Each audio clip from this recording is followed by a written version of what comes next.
ሰላም ጤና ይስጥልኝ ውድ ቻናል ቤተሰቦች ዕለታዊ ዝርዝር መረጃዎችን ይዤላችሁ መጥቻለሁ። ከሰሞኑ ቢቢሲ አማርኛ የቀረበው የፋኖ አስረስ ማረ ለድርድር አልተፈጠርንም፣ አንድ ድርጅት የፈጠርነው ለማሸነፍ እንጂ ለድርድር አይደለም ሲል ተደምጧል። እንዲሁም የተደረገውን የሰላም ስምምነት የተቀበሉ የአፋድ መሪዎችና አባላት በጎንደር ከተማ የተከናወኑ የልማት ስራዎችን ጎብኝተዋል። በአጣዬና በኤፍራታ ግደም ወረዳ በጫካ ታጥቀው ለሚንቀሳቀሱ የፋኖ አባላትም የሰላም ጥሪ ቀረበ። ወደ ዝርዝር መረጃው እናልፋለን። አብራችን ቆዩ። የሰሜን ሸዋ ዞን ብልጽግና ፓርቲ ኃላፊ ክቡር አቶ ኤልያስ አበበ የአገር መከላከያ ሰራዊት ልዩ ዘመቻ እዝ 103ኛ ክፍለ ጦር አየር ወለድ ኮማንዶ ዋና አዛዥ ክቡር ኮሎኔል ሰለሞን ጸጋይ፣ የወረዳውና የአጣዬ ከተማ አስተዳደር አመራሮች፣ የሃይማኖት አባቶች፣ የሀገር ሽማግሌዎችና ተጽዕኖ ፈጣሪ ግለሰቦች በተገኙበት በሰላም ዙሪያ የምክር መድረክ ተካሂዷል። በውይይቱ መክፈቻ ላይ ንግግር ያደረጉት ክቡር አቶ ኤልያስ አበበ በጥር ወር በድምቀት የሚከበረው የጥምቀት በዓል በሰላምና በፍቅር መካሄዱን ጠቅሰው በጋድሎ በአጣዬና በሰንበቴ የህብረተሰብ ክፍል ጋር በመገኘት በዓሉን መክበራቸውን ተናግረዋል። በቆይታቸውም ደስተኛ መሆናቸውን ነው የገለጹት። ከዚህ በተጨማሪ ከ3 ዓመታት በፊት ህግ አስከብሩልን፣ የብሔረሰብ ግጭት አስቆሙልን በማለት የቀረበውን ጥያቄ በአሁኑ ወቅት በሰላም መረጋገጡ አስመልክተዋል። በመድረኩ ላይ ሃይማኖት አባቶች፣ የሀገር ሽማግሌዎች፣ የፋኖ አባቶችና እናቶች፣ ቤተሰቦችና ተጽዕኖ ፈጣሪ ግለሰቦች ከነገ ጀምሮ በጫካ ታጥቀው የሚንቀሳቀሱ የፋኖች የሰላም ጥሪ በማቅረብ በሽምግልና ወደ ቤታቸው እንዲመለሱ ጥሪ ቀርቧል። በመቀጠልም ከተሳታፊዎቹ የተሰጡ አስተያየቶች መካከል ከጦርነት ምንም የሚጠቅም ውጤት አይገኝም የሚል ሀሳብ በስፋት ተነስቷል።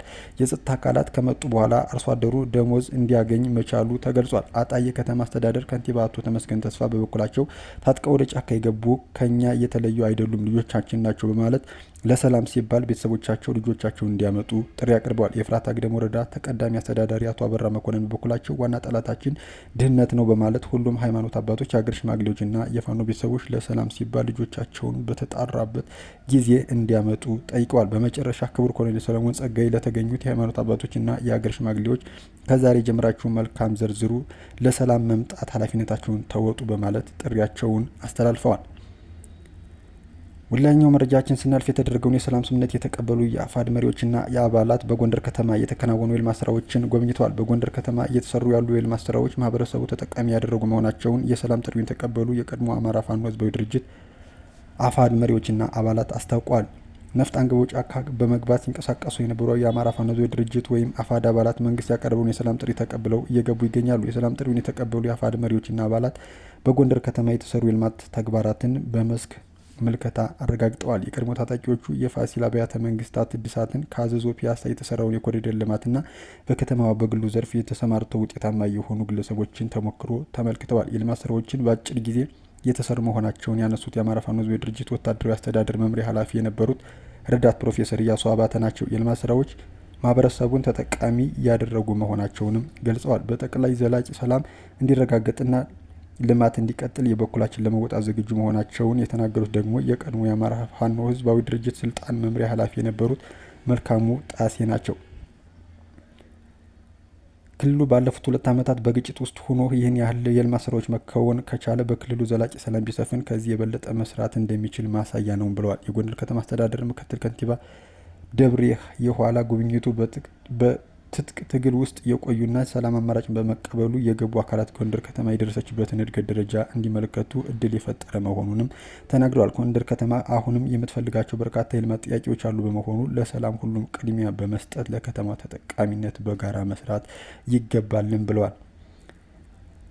በመጨረሻም ሰሞኑን ቢቢሲ አማርኛ የቀረበው የፋኖ አስረስ ማረ ንግግር በአማራ ክልል ሰላምን ለሚናፍቁ በሚሊዮን የሚቆጠሩ ዜጎች ሌላ የሀዘን ድባብ የፈጠረ የሞት አዋጅ ሆኗል። አንድ ድርጅት የፈጠርነው ለማሸነፍ እንጂ ለድርድር አይደለም የሚለው ይህ የትዕቢት ቃል በሺዎች የሚቆጠሩ የአማራ ወጣቶች እንዲያልቁና እናቶች በልጆቻቸው አስከሬን ላይ ማልቀሳቸውን እንዲቀጥሉ የተፈረመ የጥፋት ፖሊሲ ነው።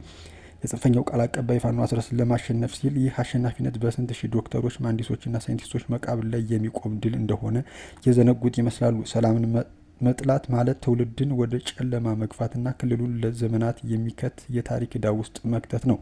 በሌላ በኩል ይህ ንግግር የክልሉን ኢኮኖሚ ህልውና በይፋ የመቅበር ያህል ይቆጠራል። ገበሬው ማረስ አቁሞ በረሃ ሲቆላና ነጋዴው መንገድ ተዘግቶበት ኑሮ ሲወደድ ለድርድር አንቀመጥ ማለት የህዝቡ ስቃይና ውድመት እንዲቀጥል መፍቀድ ነው። የጤፍ ዋጋ ጣራ በነካበት፣ ህዝቡ የዕለት ጉርስ ባጣበት በዚህ አስቸጋሪ ወቅት ሰላም እንደ ሽንፈት የሚቆጥር አመራር ለህዝቡ ሆድ ሳይሆን ለራሱ የስልጣን ወንበር የሚጨነቅ የህዝብ ጠላት ነው።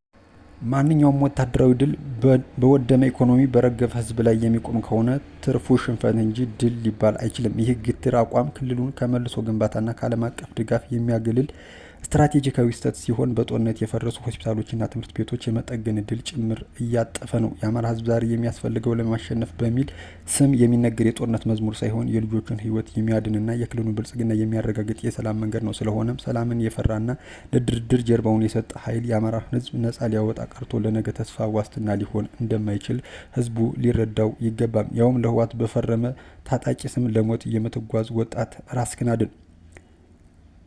በቻግኒ ከተማ አስተዳደር ከ2690 በላይ ህገወጥ የክላሽ ጥይት በቁጥጥር ስር መዋሉም ተሰምቷል። በብሔረሰብ አስተዳደር በቻግኒ ከተማ ከ2690 በላይ ህገወጥ የክላሽ ጥይት የከተማው የጸጥታ ኃይል በደረሰው ጥቆማ መሰረት ቻግኒ ከተማ ራንች አካባቢ በቁጥጥር ስር አውሎታል። መነሻውን ጃዊ ወረዳ ፈንድቃ ከተማ ያደረገ የአበሩላ የህዝብ ማመላለሻ ቻግኒ ከተማ ራንች ኬላ በከተማው የመረጃ ደህንነት ባለሙያዎች በጸጥታ ኃይሉ ጠንካራ ክትትል 2692 ፍሬ ህገወጥ የክላሽ ጥይት ከሁለት ተጠርጣሪዎች ጋር በቁጥጥር ማዋል ችሏል። የዕለቱ መረጃ ይህን ይመስላል። በሌሎች መረጃዎች መለስ ነው የሚሆነው። መልካም ጊዜ